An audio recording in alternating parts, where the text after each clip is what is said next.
So I want to welcome you to this course on end-to-end Google Earth Engine. This is a hands-on interactive class that will teach you Earth Engine from the basics. A bit of background, I come from the traditional remote sensing background. I was really fascinated by the whole concept of satellite imagery and Earth observation data. Then I got hired at Google, and then my workflow completely changed. The desktop-based toolkit wasn't enough for me to process this large volumes of data that I had to. So I learned scripting and programming over time. I also learned Earth Engine when Google developed that. I worked at Google for 15 years. Towards the end, I was working with the Earth Engine team to teach Earth Engine to a lot of people across the APAC region. I really loved it, and so I wanted to do it full time. So I invented a job for me. I left in 2020 to start my own company where I can teach full time, and I've been doing this ever since. I do a lot of Earth Engine work along with QGIS, Python, and GDAL work as well. I also worked on open access book project called Earth Engine Fundamentals and Application. I'll be referring to this book to the course where it's a really wealth of information, 100+ authors, all the chapters, open access. You can read the chapters along with the code. Plus each chapter has a video by the author explaining the chapter. So there are, if you ask, how can I apply Earth Engine to measure gravity? And, there's a chapter for that. Or say, how to apply Earth Engine in urban science? And I'll say, okay, refer to this chapter. So again, this is a great book, good accompaniment to your Earth Engine knowledge that you can use along with this course material. Now you can introduce yourself. Yeah, so I have done my master's in geoinformatics, and during my thesis, there was a need to automate a workflow for a project, and I started doing this using Python, and I started sort of developing interest in automating workflows, GIS or remote sensing processing workflows, and I started with Python, R, and now I'm also using Google Earth Engine. I was developing some plugins in QGIS for automating, and being part of Special Thoughts now I'm working with GDAL, QGIS, Google Earth Engine, and all the platforms that we have courses on. A brief overview about Google Earth Engine. So Google Earth Engine is a platform. It consists of different parts. The first part, very importantly, it's the data. All of your remote sensing work will require data. Acquiring data was a painful task before Earth Engine because you had to download them, and sometimes the data was not in a correct format. They were all in different projections and so on. So Earth Engine manages a data catalog where they are continuously fetching and updating the data. So you never have to download the data yourself. You can just access the data as and when it becomes available. All the data is in kind of the same format, so you don't have to worry about reprojection, and all of this is taken care of. You can just point to the data set name and you'll have access to the latest data. This is a great value for the Earth Engine users because managing data is a big pain point. Also, there is a community catalog, which I'll refer to and I'll show you, where there's also an unofficial catalog where the community is also maintaining a curated list of data sets which you can use. Again, both the main catalog as well as the community catalog form an essential part of the Earth Engine system. You have access to large amount of computation. Google gives you access to thousands of machines which you can use to run your computation. And that means even if you don't have a powerful machine yourself, you can run this from a very cheap laptop and still access this computation on the web. And Google allows you to use this computation in an effective way using the API. API stands for Application Programming Interface, which allows you to write code in a way that can leverage all this computation effectively. If I give you 10,000 machines and say, use it, you may not know how to use them efficiently. But if you use the Earth Engine API, the API will say, I'll figure out how to distribute this computation across different machines and use all the resources that are available to you. And the class is focused on learning this API. The focus of this course will be, how to do your remote sensing work. What is the equivalent way to do this using the Earth Engine API? And once you use the API, you'll be able to leverage all the computation effectively. And that's what makes Earth Engine really powerful. Google also provides you with a place to write your code and manage your code. This is called IDE, Integrated Development Environment, where you can write your code, save your code, share scripts, manage your workflows, etc. So there's a browser-based IDE that will teach you, which is called Code Editor. You'll also learn about another IDE called Colab and Google Drive, which also gives you a nice way to manage and run your code using the Python API. So we'll learn both during this class. Many of you would have done some remote sensing work, some climate work. What are the different workflows that you can implement in Earth Engine? So this is just kind of a list of things that you can do in Earth Engine. You can do image processing, any kind of image processing stuff that you've done, including kernels, convolutions, and kind of data fusion, all of those terms that if you're familiar with this, you have an equivalent in the Earth Engine API to allow you to do this. Earth Engine can also do a lot of vector data processing. Many of you may not realize, but Earth Engine is a really powerful GIS in the cloud. So if you have large vector data sets and you want to analyze them, Earth Engine also has functions and API that is available to you to use this. You can do terrain processing, you can do time series analysis. A lot of the functions for doing cap filling and smoothing were not available by default, but community has built those. So now you have ready code that allows you to do a lot of the time series analysis in Earth Engine directly. Object-based analysis. So if that's also a popular thing that many remote sensing people want to do. You want to detect objects, group of pixels, superpixels, and you want to analyze them as an object versus a single pixel. And all of those methods are also available in Earth Engine. Change detection, all of the change detection stuff that you've done in your other software like NV, all of those are available, many of them implemented by community so that you can now leverage this code directly and do your change detections. Machine learning, Earth Engine comes with a suite of machine learning tools, mostly the classical machine learning tools, things like random forest and linear regressions. Those are built in and available to scale really well across the Earth Engine system. One of the advantages of doing regressions in Earth Engine is it supports pixel-wise regressions, which is very hard to do with this in other systems. If you have global scale data, 40 years of data, you can do pixel-wise regressions. And that is super helpful. You don't have to aggregate the data to any admin units before doing that. You can also do deep learning. Earth Engine has a loose integration with TensorFlow, which is another system that Google has, and the Vertex AI platform. You can leverage TensorFlow, AI, along with other deep learning libraries and interact with Earth Engine. It's a loose integration. We'll learn about that in our last module as well. So all of this is possible. So if you're trying to do any of this, you are in good hands. You can implement that in Earth Engine. As you start learning Earth Engine, one of the most important things to learn is not what you can do, but what you cannot do. What are the limitations of the system? Earth Engine is not designed, and it doesn't even aim to be a complete system where you can do everything. It's not a cartographic system. If you want to create a map with a north arrow and a legend and some titles, do not do this in Earth Engine. People have devised some ways to and hacks to do this, but again, Earth Engine is not designed for this. It's not designed for mapping. Instead, use QGIS. There's a QGIS plugin that allows you to stream your data from Earth Engine to QGIS, and QGIS has powerful cartographic capability. So create a map in QGIS, and do not try to do this in Earth Engine. Earth Engine is great at analysis and creating your final product, but take the product and then visualize this in a system like QGIS.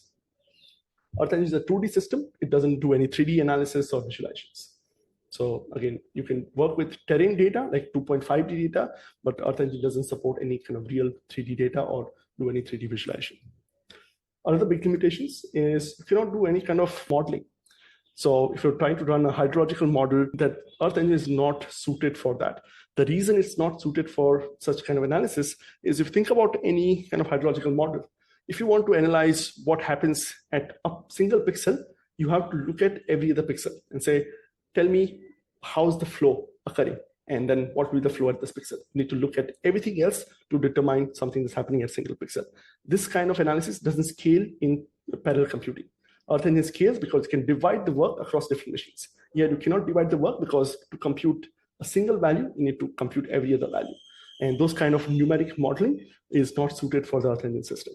People have devised some hacks to go around it, but again, not well suited. Most hydrologists, most people who want to do some modeling will just use the Earth Engine to extract and export data and then run the models on the system elsewhere. That's a more efficient way of using Earth Engine. You cannot do photogrammetry. If you have a bunch of drone photos, and you cannot upload to Earth Engine and create orthomosaics or do 3D reconstructions out of that. But if you have your orthomosaics, you can upload to Earth Engine. Earth Engine cannot create those orthomosaics, but if you've created orthomosaics using another systems, you will be able to use that. So Earth Engine cannot do photogrammetry. Most people use software like Pix4D or other open source solutions to process your drone and aerial imagery and then upload the resulting data to Earth Engine for further analysis. Same with LiDAR processing. Earth Engine doesn't have support for point clouds. If you're working with LiDAR data, you need to process them yourself and upload the resulting DEM or DSM to Earth Engine and then analyze that. Earth Engine can work with SAR data, radar data, a lot of people use for flood modeling and other applications. There's a particular class of applications for SAR called interferometry, which is not supported in Earth Engine. And the reason for doing this is if you want to do interferometry, you need to represent the pixel values as complex numbers. Earth Engine as a system doesn't have a way to represent complex numbers. It can only represent real numbers. And that's the reason you can do math with those. So that's the current limitation. This is a big application that Earth Engine cannot do currently. There's a discussion, and at some point in the future, it might start supporting that because a lot of people want to do this, and this is one limitation that Earth Engine cannot do that. Let's do a brief overview of the course. The course is divided into 6 modules. The first module is designed to help you understand the system, get comfortable with the code editor. It's focused on import and export. So let's say I want to get some imagery for a certain region of the world, and I want to download it on my computer so I can analyze it further. We'll learn how to do this in Earth Engine. This will give you kind of the basic skills to find data, do some basic pre-processing, and download the data to your system. And this itself, if you learned it well, it can save you a lot of time because all the projects require this to be done. So instead of doing it the traditional way, you can use Earth Engine for that.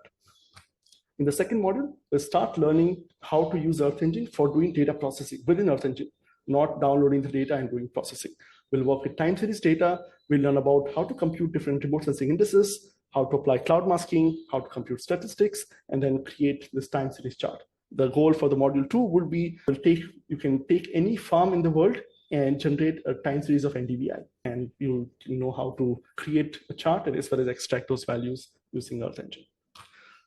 Module 3, we'll start learning about machine learning. We'll learn machine learning from the basics. What is it good for? How does it fit into remote sensing? And how to implement that in Earth Engine. We'll learn about different techniques and how machine learning can help you to supervise classification within Earth Engine. On the module 4, we'll continue that and learn how to apply Earth Engine for doing change detection.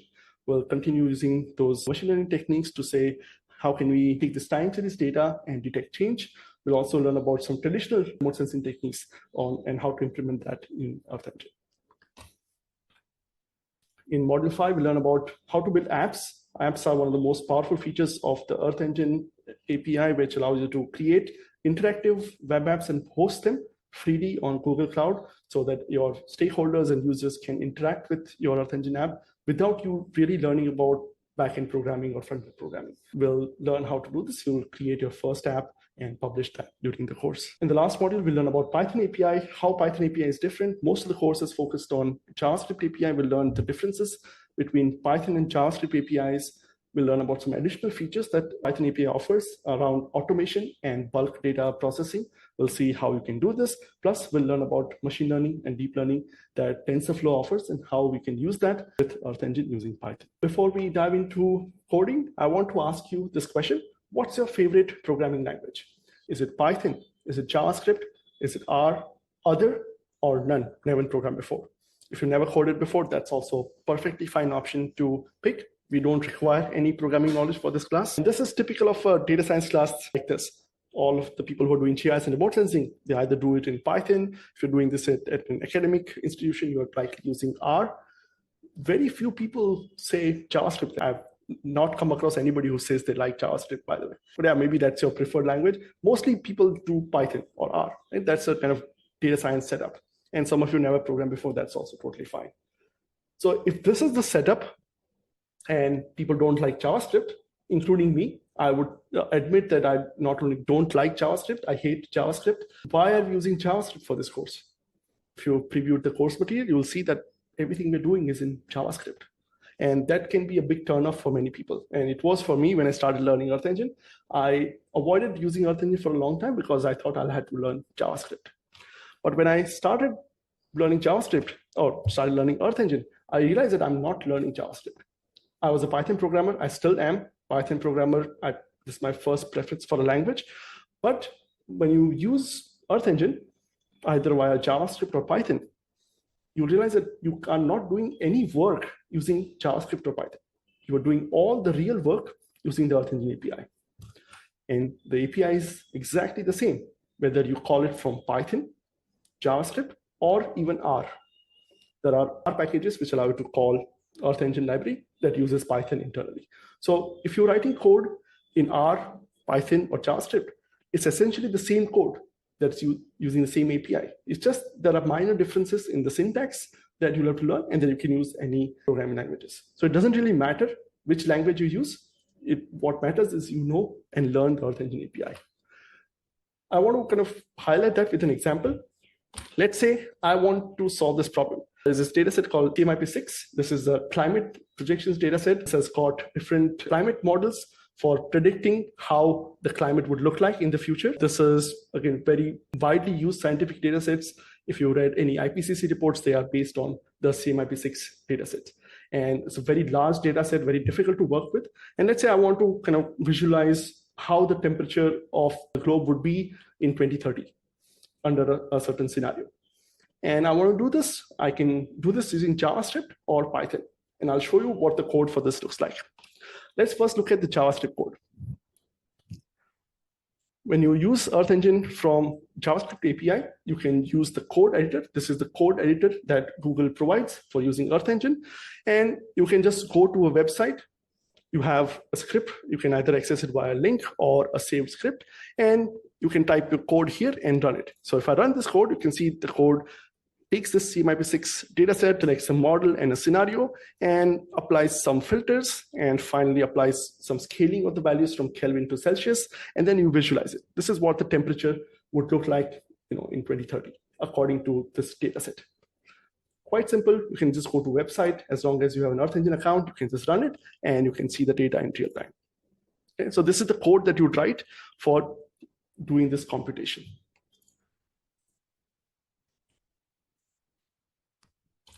So this is what the code in JavaScript looks like. Let's say you want to do this using the Python API. Say I don't want to learn JavaScript. I'm comfortable with Python. How do I do this using Python? Let's see the Python equivalent for this. When you are trying to use Earth Engine via Python, you can use a notebook. This is a preferred environment for data scientists. If you're doing Python work, you're already familiar with Colab or a Jupyter notebook, which allows you to write Python code. Colab is a cloud environment that Google provides, which comes pre-installed with some of the Earth Engine packages that you can use for doing Earth Engine work. Again, the environment is different. The code you write will be Python, not JavaScript, but essentially the code you write is very, very similar to this. There are some extra steps that you need if you need to do Python work. You need to import the libraries. This is the Earth Engine library. There's also a library called gmap, which is useful for visualizing Earth Engine data. You also need to authenticate. This is one step that is not required in the JavaScript world. If you're using Earth Engine from Python, every time you run the code, you have to authenticate. It'll say, okay, can I sign into an account? I need to go and authorize Colab to use my Earth Engine credentials and so on. And this is slightly painful, but again, it works. You just run this and you'll be able to authorize Earth Engine account to use with Colab notebook. Once you do this, we can write code. And you can see the code seems very similar to what we wrote. You just use the Earth Engine API from Python and say, I have a collection, I'll have a model, a scenario, I'll apply the filters, and then I want to visualize it. And you can now create a visualization and see this interactively on a map in your Colab notebook. Same visualization that we did using JavaScript, you can now do this using Python. So go back and compare the code for both of this. Do you see the differences and do you see the similarities? If you are a Python code, none of this looks like Python. If you're a JavaScript programmer, none of this looks like JavaScript. It is using the Earth Engine API, and the API is the same. You can see the filters remain the same, the functions remain the same, the visualization remains the same. All that is different is that you don't have the semicolons in Python, you don't have the vars, the functions use def instead of var, and so on. Just minor differences on syntax, but all the work, even if you are a pro Python programmer, none of this is Python, right? Because you are using the Earth Engine API to do the real work. You're not using Python to do any processing. Similarly with JavaScript, none of your JavaScript skills are useful, even if you're a JavaScript developer, because everything is using the API. Right? So you can do the work, and again, if I show the R code side by side, it'll be exactly the same. Just you are defining variables and writing functions in R. So it doesn't really matter which language you use, it's just the same API. JavaScript API is preferable for beginners because it's the most mature, very easy to get started. You just go to a website and start writing code and it works. No authentication, no installation. Also, one of the fundamental things that's very important when you're learning Earth Engine is how to ask for help. If you're stuck somewhere and you want to ask my help, how would you ask for help in a Python world? You share your notebook and it becomes quite messy. It's not very easy for me to replicate your environment. With JavaScript environment, you just click a button, you'll get a link that you can send me. I can see what your error is.